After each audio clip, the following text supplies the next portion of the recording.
Israeli occupation forces announced a land invasion in southern Lebanon. At the same time, the Zionist Air Force bombed several cities in the Arab country. Hours before her swearing in as President of Mexico, Claudia Sheinbaum made 35 appointments of members of her government who will take office as of this Tuesday.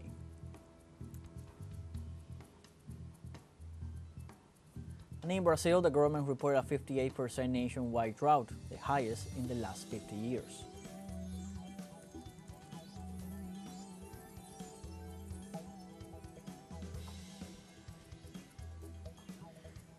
Hello, welcome to From the South. I'm Luis Alberto Matos from the teleSUR studios in Havana, Cuba. We begin with the news.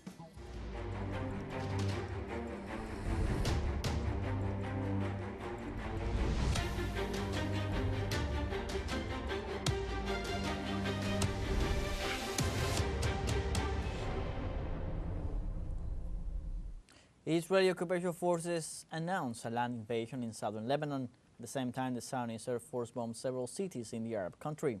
Local media reported clashes on the border region, although up to this moment, no entry into Lebanese soil has been registered. Simultaneously, Israel is carrying out air and artillery strikes against several cities, including the south of Beirut. In this context, the Hezbollah resistance movement in Lebanon says it is continuing its attacks against the movements of the Israeli forces inside the occupied Palestinian territories. Since September 23rd, Israel has been carrying out massive aerial bombardments against Lebanon, which left in less than a week, according to the UN, at least 700 dead and thousands wounded.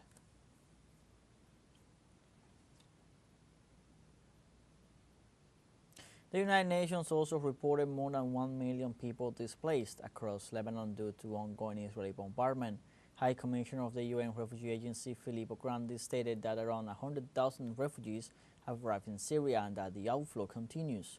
According to the Syrian Red Crescent, more than 60% of the people arriving at Syrian border crossings are children.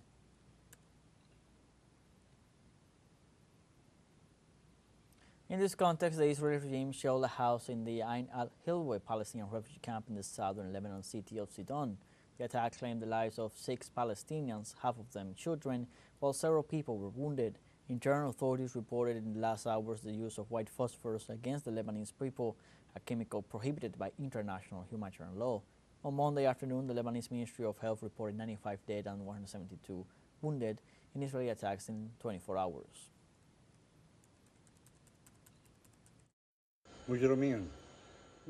They are criminals. They don't kill people holding guns and weapons. They kill civilians. They were always like that, criminals. Also in Palestine on Tuesday, an Israeli airstrike on a tent for displaced people in western Han Yunis killed 7 people, including children, and left a large number of injured. The attack that set a car on fire came as the Zionist regime ramps up its aggression in Gaza. At the same time, it carries out multiple raids across the occupied West Bank.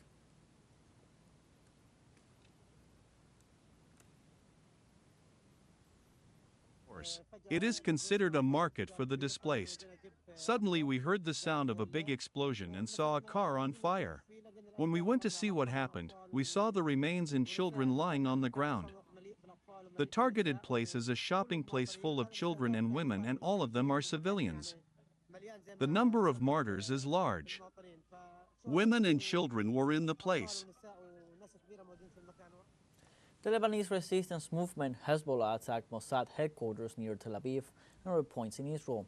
Hezbollah announced the attack with 54 missiles on the Gilot base of the Israeli Military Intelligence Unit 8200 on the Mossad headquarters, which is located on the outskirts of Tel Aviv.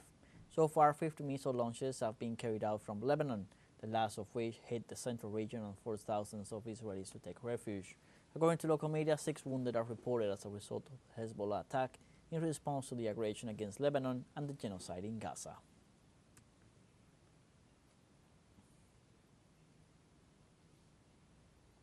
In Syria, local authorities reported that the Israeli army continues its aerial aggression with warplanes and drones against several points in Damascus. They also announced that 3 civilians were killed, among them a journalist, Safa Ahmed, leaving 9 others wounded after the missile aggression. On the other hand, the Syrian air defenses said that they responded to the missile and drone attack and shot down most of them, but could not prevent the killing of 3 civilians.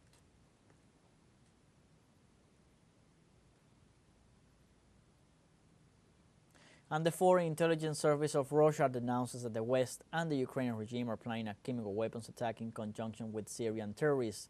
The Russian Commission in Syria warned on a report that the false positive operation would be conducted in Idlib Governorate, as they intend to hold Moscow and Damascus responsible for it right after. The Commission unfolded that terrorists would use drones against the Russian airspace forces in their facilities in order to detonate a chlorine canister. The intelligence service reaffirmed that the staged chemical attacks on Syria won't help the United States and allies in their attempt to undermine Russia's authority in the global south.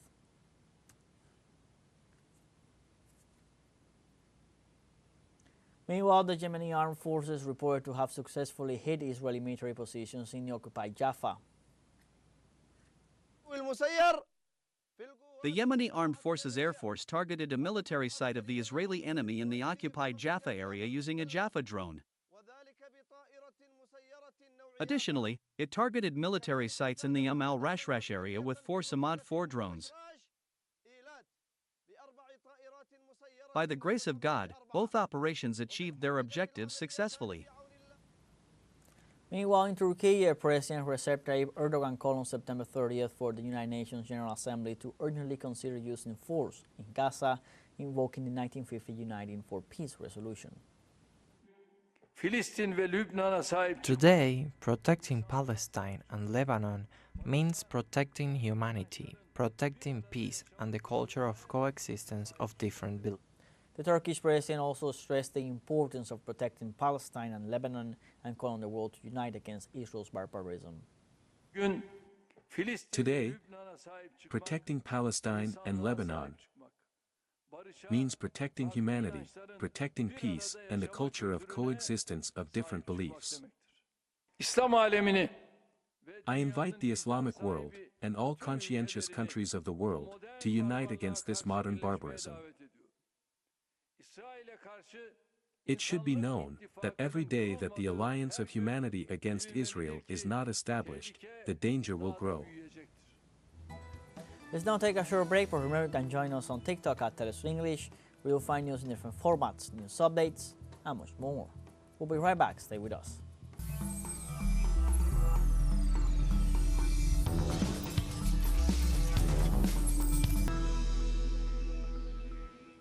Welcome back. On October 1st, President Andrés Manuel López Obrador hands over the presidential sash to Mexico's first female president, Claudia Sheinbaum. Afterwards, he has promised he will retire from public life. This is a piece prepared by our colleague Antonio Aranda to learn more about this character of the Latin American left. Andrés Manuel López Obrador concluded his presidential term on September 30th. Several pollsters indicate that his popularity levels remain at a 77% approval.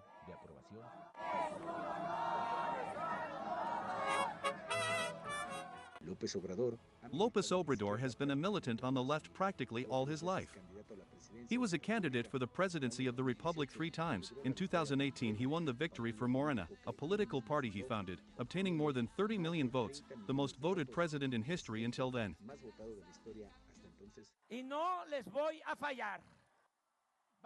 And I will not fail you.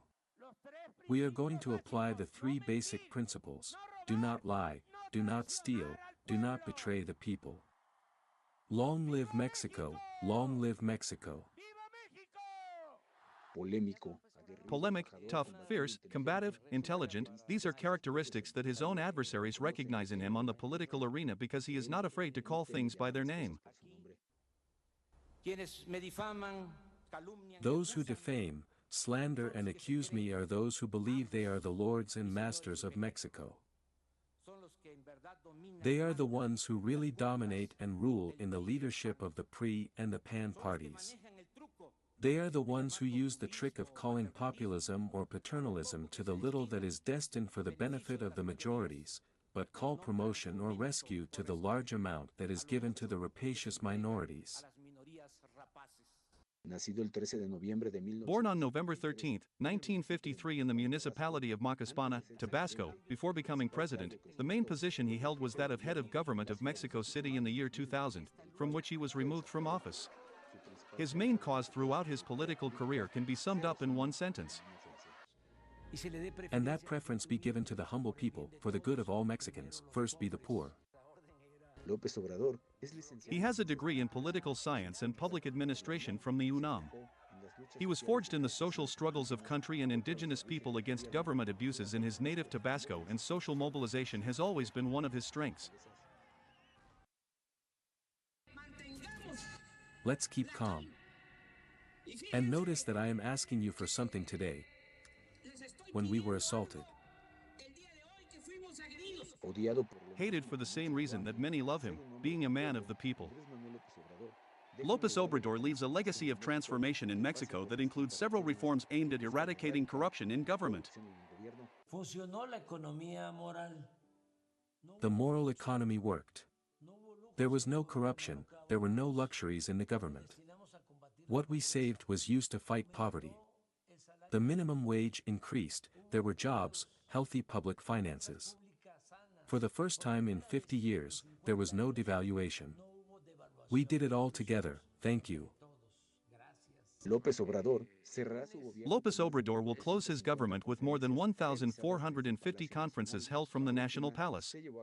The last one was officially held on Friday, September 27th, and he said goodbye with a phrase dedicated to the opposition, conservatives, and neoliberals. They couldn't with us, they did to us what the wind did to Juarez, nothing. López Obrador had his last day of activities as president on Monday, September 30th. And on Tuesday, October 1st, he will hand over the presidential sash to Claudia Sheinbaum and retire from public life. teleSUR, Ciudad de México. Claudia Sheinbaum will become the first woman constitutional president of Mexico.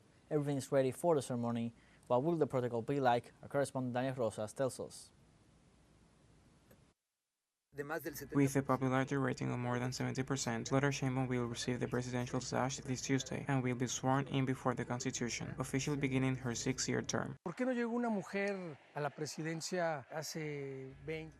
Why didn't a woman become president 20 or 40 or 50 years ago? Because our society had very different characteristics of structure, hierarchy, and patriarchy that have been somewhat diluted but have not disappeared. It took 200 years of independent Mexico and 65 holders of the executive power to have the first female president, a female, as Sheinbaum emphasizes. That a woman reaches a government or a position of responsibility does not in itself guarantee a different exercise of power. But I would like to take the phrase, time of women, in its plural sense.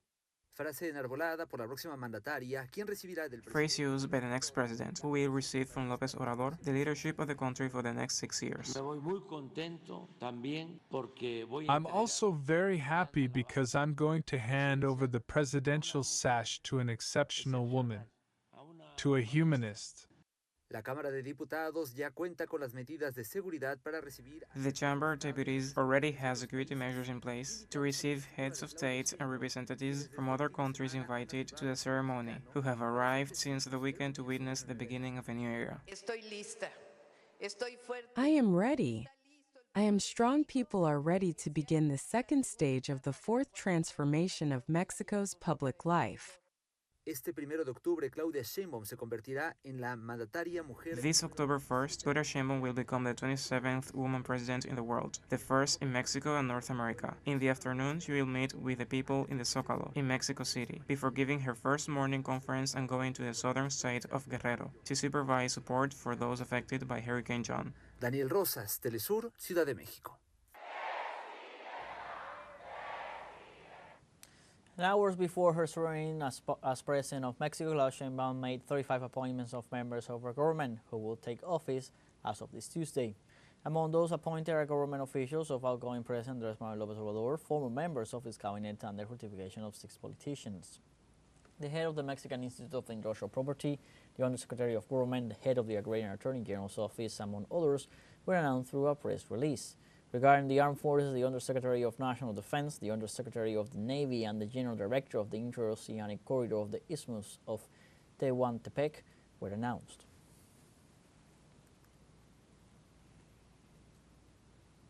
In other news, the President of Venezuela, Nicolás Maduro, denounced that the attacks on Lebanon, the genocide in Gaza, and the threats against Iran are part of a project of domination and colonization of the Middle East. On Monday, during his program with Maduro Mas, the Venezuelan head of state regretted that the United Nations has entered into what he referred as a vacuum and a process of attrition.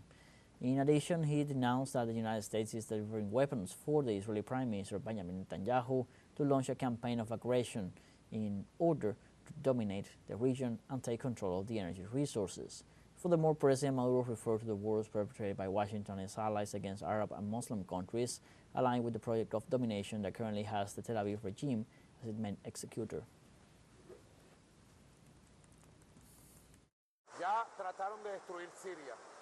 They already tried to destroy Syria. They destroyed Libya. In the past, they invented there were weapons of mass destruction in Iraq and killed 1 million Iraqis.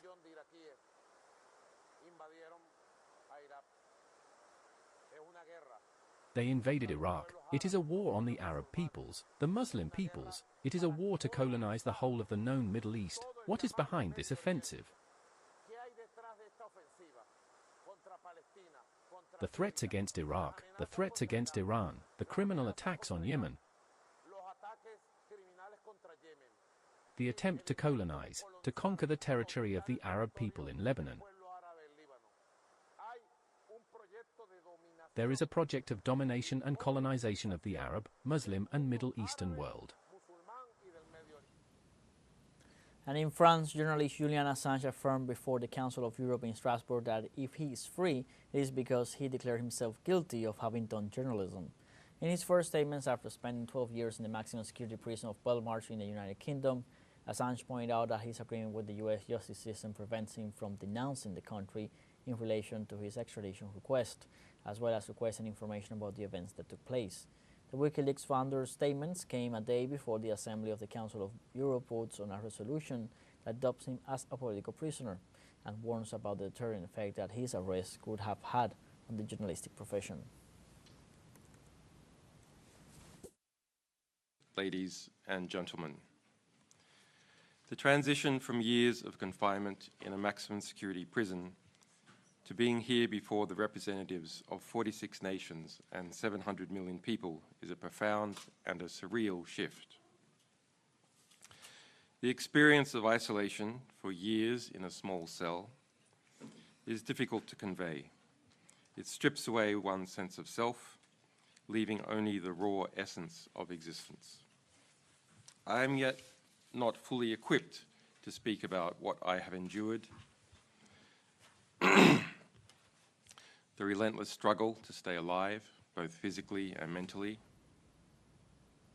In addition, Assange reaffirmed that his freedom does not imply that the system worked, since he had to plead guilty for the fact of doing journalism and denouncing U.S. war crimes. Justice, for me, is now precluded, as the U.S. government insisted in writing into its plea agreement that I cannot file a case at the European Court of Human Rights or even a Freedom of Information Act request over what it did to me as a result of its extradition request. I want to be totally clear. I am not free today because the system worked. I am free today after years of incarceration because I pled guilty to journalism. We have a second short break coming up, but before, we invite you to visit our YouTube channel at teleSUR English. There you'll be able to rewatch our interviews, top stories, special broadcasts, and some more. Hit the subscribe button and activate the notification bell to stay up to date on the world's most recent events. Final short break, don't go away.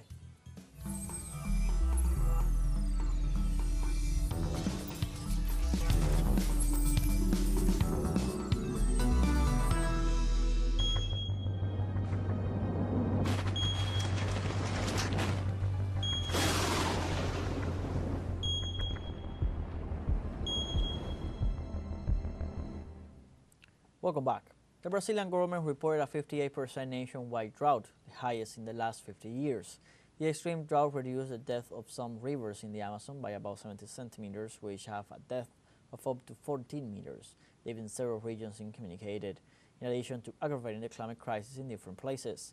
These conditions are helping the spread of forest fires in a large part of Brazil, which reached unprecedented numbers in August and September and currently total 931, mainly in the Amazon. The Minister of the Environment, Marina Silva, cited data on the seriousness of the climate crisis to emphasize the need to preserve nature, which is the most important economic source for Brazil and all South America.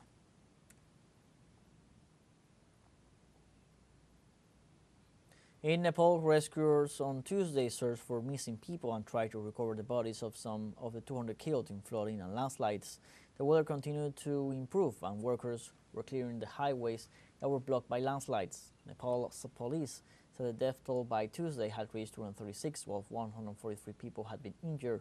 There were still 28 people who were reported missing, and searches were continuing for them. Schools and colleges were closed until Tuesday to help clean up the premises and to give students time to recover. The disaster came just ahead of the country's biggest festival, Dasain, which begins on Thursday when people return home to celebrate with their families.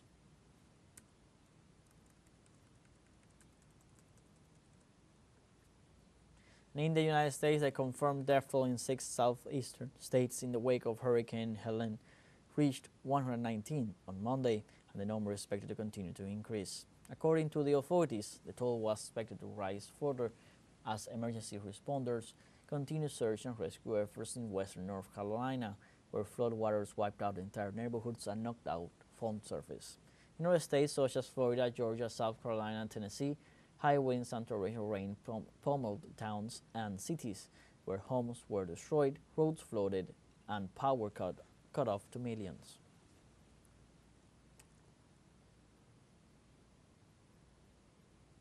And on Tuesday, the glacier monitoring in Switzerland, GLAMOS, reported that glaciers continue melting down at an above-average rate despite a very snowy winter.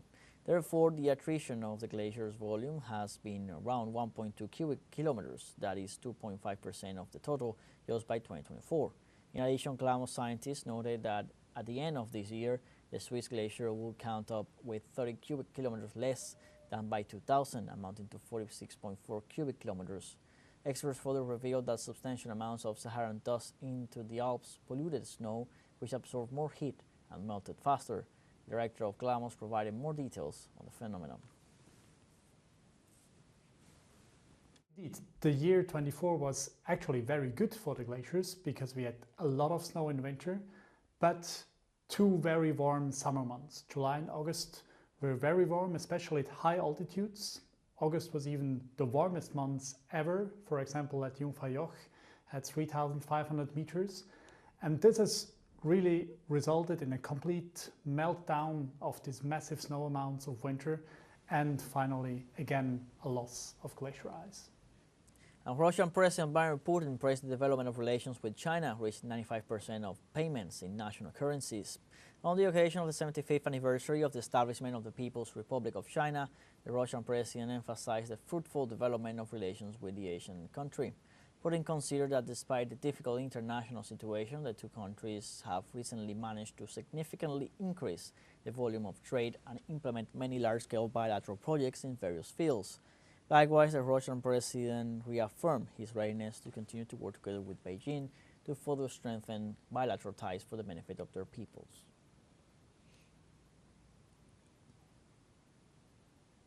Like this, we have come to the end of this news brief. You can find these and many other stories on our website, telesurenglish.net.